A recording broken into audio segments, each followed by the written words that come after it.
కొడంగల్ కార్యకర్తలు కొడంగల్ ప్రజలు తిప్పి కొట్టాలి. ఎందుకంటే అధికారం చేపట్టిన 100 రోజుల లోపలనే కొడంగల్కి 5,000 కోట్ల రూపాయలు నిధి తీసుకొచ్చినాం. ఇవాళ మక్తల్ నారాయణపేట కొడంగల్ ఎత్తిపోతల పథకానికి 4,000 కోట్ల రూపాయలతోని 1,30,000 ఎకరాలకు నీళ్ళు ఇచ్చే మన జీవనాధారం ప్రతి ఎకరాకు నీళ్ళు ఇవ్వాలని ఇవాళ పథకం తీసుకొచ్చినాం. ఈ పథకాన్ని నేను సూటిగా ఆరోపణ చేస్తున్న డీకే అర్ణమ్మ మీద. ఆనాడు కిరణ్ కుమార్ రెడ్డి గారు ఇవ్వడానికి సిద్ధమైన అడ్డం పెట్టి మక్తల్ నారాయణపేట కొడంగల్ ఎత్తిపోతల పథకానికి అడ్డుపడ్డది ఆ రోజు డీకే అర్ణమ్మ. ఆ రోజు అడ్డుపడ్డ ఆమె ఈరోజు మనం తెచ్చుకుంటే చూసి ఓర్వలేక ఇవాళ మనల్ని దెబ్బతీయాలని చూస్తున్నారు. ఆమెనే మంత్రిగా ఉండే. ఈ పక్కనే నాది నారాయణపేట మక్తల్, ఇక్కడనే నేను పెరిగినా అన్న సంతోషం. తల్లి నువ్వు ఇక్కడనే పెరిగినా, మేము కూడా ఒప్పుకుంటాం. మీ అమ్మమ్మలో ఊరు కూడా గీనే, మన మండలమే, మద్దూరు మండలం. ఏ ఊరే? ఈ పక్కనే పెదిరిపాట్ల ఆమెకు చుట్టాలు ఉన్నారు. నాకు కూడా తెలుసు అర్ణమ్మ చుట్టాలు. మరి ఎందుకమ్మా మాకు కృష్ణా జలాలు రాకుండా అడ్డుకున్నావు? ఎందుకమ్మా మాకు కృష్ణా వికారాబాద్ రైల్వే లైన్ రాకుండా అడ్డుకున్నావు? ఎందుకమ్మా నువ్వు మంత్రి పదవి దిగిపోయే వరకు మా మద్దూరు కోస్గికి డబుల్ రోడ్ ఇవ్వలేదు?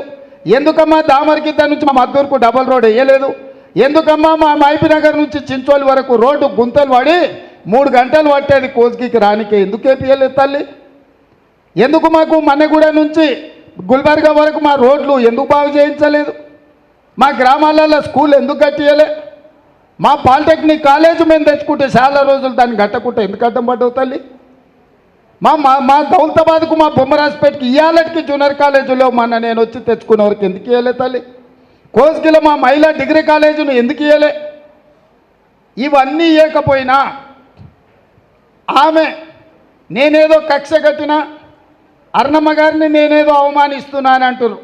అమ్మ తల్లి, నేను ఈ రాష్ట్రానికి ముఖ్యమంత్రిని. ఈ మహబూబ్నగర్ జిల్లాలో నాకు శత్రువులు ఎవరు లేరు, నాకు ప్రత్యర్థులు కూడా ఎవరు లేరు. శత్రువుతో చేరి శత్రువు చేతులు నువ్వు కత్తి దాకని మాత్రమే చెప్తున్నా. శత్రువు ఆ కత్తి తీసుకొని పాలమూరు కడుపులో పొడవాలనుకుంటే శత్రువు చేతుల్లో నువ్వు చురకత్తి పోయి మా కడుపులో ఎందుకు ఓడిస్తున్నావు తల్లి అని చెప్పిన నేను. ఇవాళ 10 ఏళ్ల నుంచి మీ నరేంద్ర మోడీ ప్రధానమంత్రిగా ఉన్నాడు.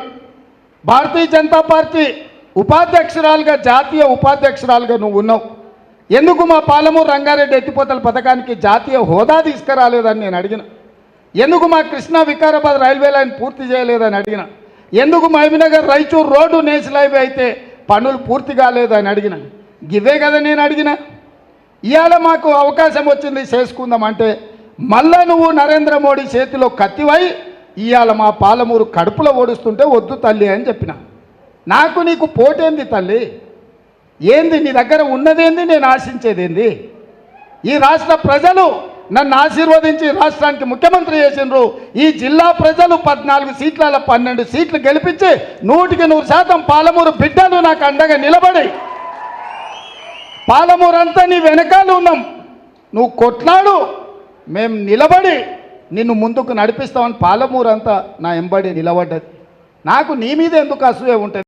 నీ మీద ఎందుకు కోపం ఉంటుంది? మీ మీద ఎందుకు ద్వేషం ఉంటుంది? నాకు నీకు పోటీ ఏంది, పొంతనేందమ్మా? నేనెప్పుడు నీ మీద అసూయ పడలేదు, నేనెప్పుడు నీ మీద కోపం చూపించాలి. నిన్నమన్నా టీవీలలో పేపర్లలో మాట్లాడుతుంది, రేవంత్ రెడ్డి నన్ను అవమానించండి, రేవంత్ రెడ్డి నన్ను ఏదో అంటున్నాడు. నేనేంటికి అంటమ్మా? ఏముంది మీ దగ్గర నేను అసూయ పడడానికి? నీ సొంత గద్వాలనే మన ఎన్నికల్లో నువ్వు పోటీ చేయలేదు. నీ పార్టీ తరఫున పోటీ పెడితే 7,000 ఓట్లు డిపాజిట్ జప్తు అయిపోయింది నీ గద్వాల్లో. నీ సొంత ఊర్లోనే డిపాజిట్ పోయినాక, నీ సొంత ఊర్లోనే నీ సొంత పార్టీ ఆగమాగమైనాక నేను ఆవిడ మీద ఎందుకు బాధపడతా, లేకపోతే ఆవిడ మీద ఎందుకు కోపం పడతా? ఏంది మన ఇద్దరికి ఎందుకు? ఈ జిల్లాలో నేను స్పష్టంగా చెప్తున్నా మీడియా మిత్రుల ద్వారా, ఈ మహబూబ్నగర్ జిల్లా పాత ఉమ్మడి జిల్లాలో నాకు ప్రత్యర్థులు లేరు, నాకు శత్రువులు లేరు. ఎవరైనా ఈ పాలమూరు బిడ్డలే. ఆ పాలమూరు బిడ్డలు ఈ ప్రాంతం అభివృద్ధి కోసం సహకరించాలనేది నా ఆలోచన తప్ప నాకెవరి మీద ఎలాంటి ద్వేషం లేదు, నాకు ఎలాంటి కోపం లేదు. నా పట్టుదల అంతా ఒక్కటే. లేక ఒక అవకాశం వచ్చింది. ఈ అవకాశం జారవిరుచుకుంటే మళ్ళీ 100 ఏళ్ళైనా ఈ పాలమూరుకి ఇట్లాంటి అవకాశం రాదు.